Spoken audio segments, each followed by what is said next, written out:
Assalamualaikum warahmatullahi wabarakatuh. Alhamdulillah, wassalatu wassalamu ala rasulillah, la haula wala quwata illa billah, amma ba'da. Baik, sobat pelatihan yang saya banggakan. Berdasarkan apa yang tadi telah kita pelajari bersama, mari kita lihat sesungguhnya ketika melaksanakan pembelajaran pada kurikulum Merdeka, ada sejumlah prinsip yang harus kita perhatikan. Yang pertama adalah pembelajaran harus dirancang sesuai dengan karakteristik peserta didiknya.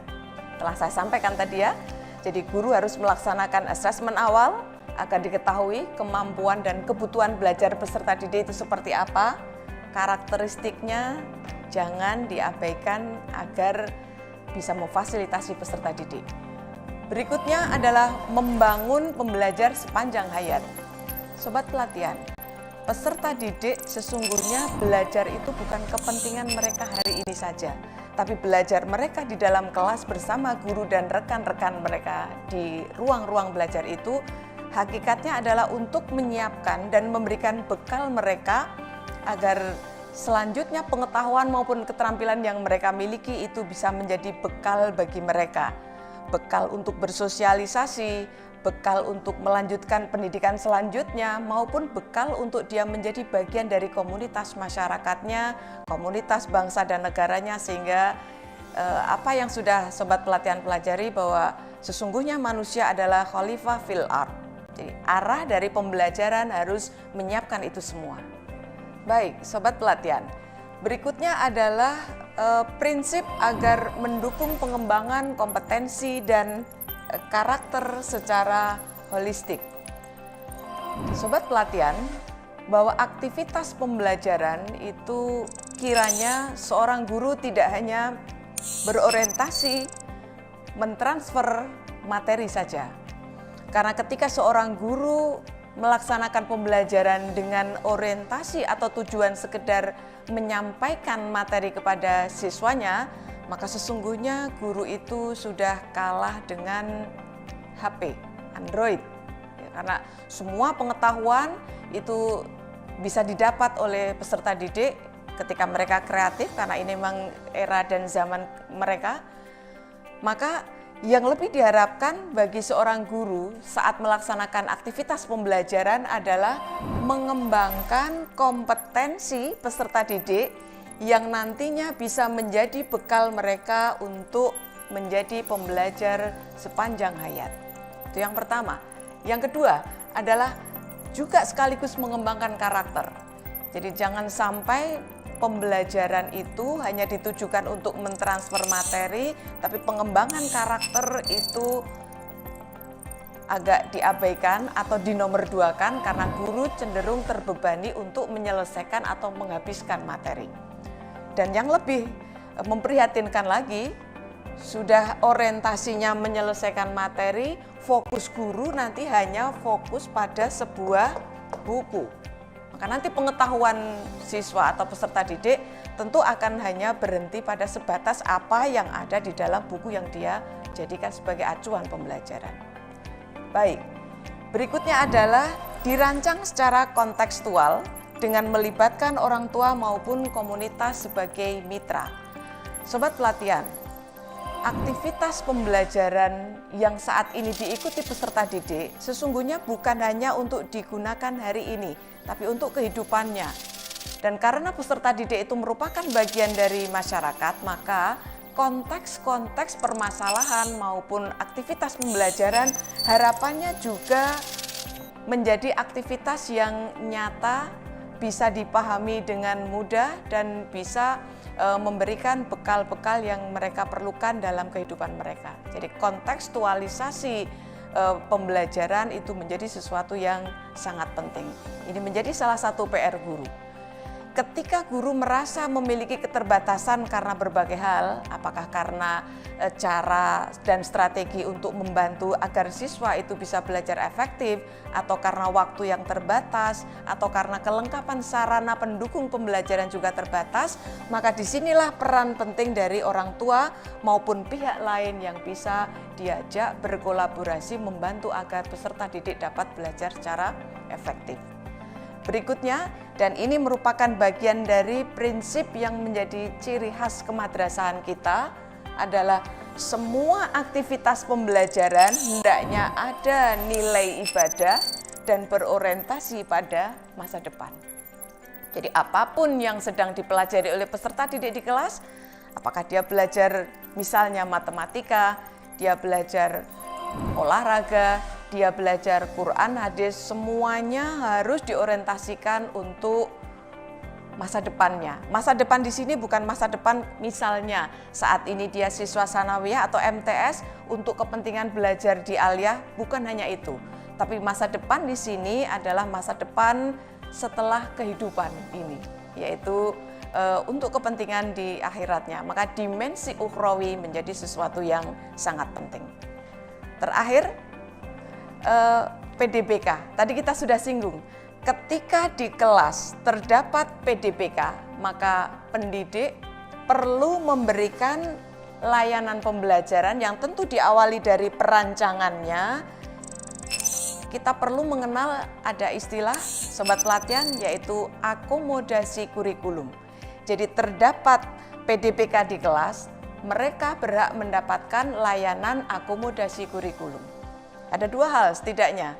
Ketika hambatan belajar dari PDBK itu berupa hambatan kognitif, maka yang mereka perlukan adalah adaptasi kurikulum. Adaptasi kurikulum itu dilakukan dengan cara boleh kalau dari hasil asesmen memang kemampuan kognitifnya itu di bawah rata-rata, maka dia berhak untuk mendapatkan layanan menurunkan standar yang harus dicapai pada CP tadi. Dan sebaliknya, ketika memang hasil asesmen itu menunjukkan kemampuan kognitif dari peserta didik itu melampaui batas rata-rata, maka dia berhak untuk mendapatkan layanan dari target yang ditetapkan ditingkatkan. Satu lagi, ketika hambatan belajarnya tidak terkait dengan kognitif mereka atau kemampuan akademik mereka, tapi hambatan yang cenderung sifatnya fisik, misalnya hambatan netra, hambatan pendengaran, hambatan dalam bicara, maka tidak perlu ada menurunkan standar kemampuan, cukup hanya dilakukan modifikasi kurikulum. Apakah dengan memodifikasi cara belajarnya, ataukah dengan memodifikasi peralatan dan perlengkapan belajarnya maupun sumber-sumber lain. Yang pasti yang perlu kita pahami adalah semua peserta didik berhak mendapat layanan pembelajaran sesuai kebutuhan mereka. Sobat pelatihan, setelah ini silahkan sebelum nanti kita masuk pada pembelajaran pada video berikutnya, saya berharap sobat pelatihan mengakses dua laman ini. Yang pertama adalah ini, kurikulum.kemdikbud.go.id. Semua sumber atau referensi yang dihasilkan atau dipublish oleh Kemdikbud itu bisa diakses di sini.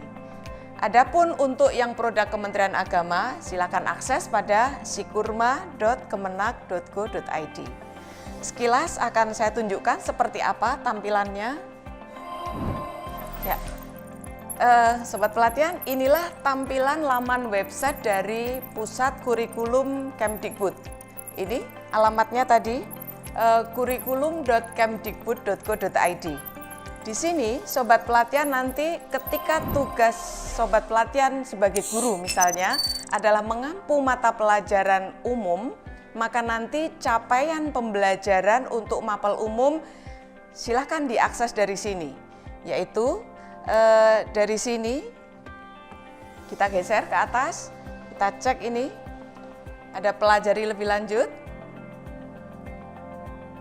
kita klik, ya. Kemudian di sini sobat pelatihan bisa lihat ini ada capaian pembelajaran, silahkan nanti diklik. Ya. Kemudian di sini ada tulisan unduh, ya. Nih unduh, kita klik. Nah, di sini akan tampil ini. Kalau total semua dokumennya ada 274. Tapi nanti silahkan supaya sobat pelatihan lebih mudah mengakses, maka bisa mengambil opsi yang dibutuhkan saja. Misal, ya, yang dibutuhkan dari jenjang MI, maka nanti di sini bisa diklik. Saya ambil contoh, saya klik di situ. Nah, akan muncul dokumen yang dibutuhkan. Silakan nanti di-download, dan ini pada video selanjutnya kita akan membahas seperti apa konten yang ada dalam dokumen CP, bagaimana nanti perlakuan yang harus dilakukan oleh guru terhadap dokumen CP ini untuk bisa menggunakannya sebagai dasar merancang pembelajaran. Setidaknya ini dulu, kemudian satu lagi untuk Sikurma. Sikurma ini, laman website milik Kementerian Agama. Regulasi-regulasi yang menjadi produk hukum Kementerian Agama, silakan akses di sini. Silakan akses di sini.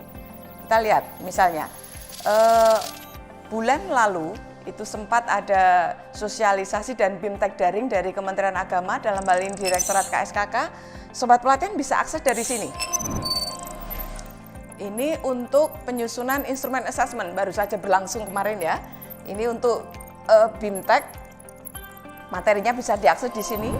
Walaupun ini ada login, sobat pelatihan tidak perlu login, tapi untuk mengakses materi ini langsung bisa download saja.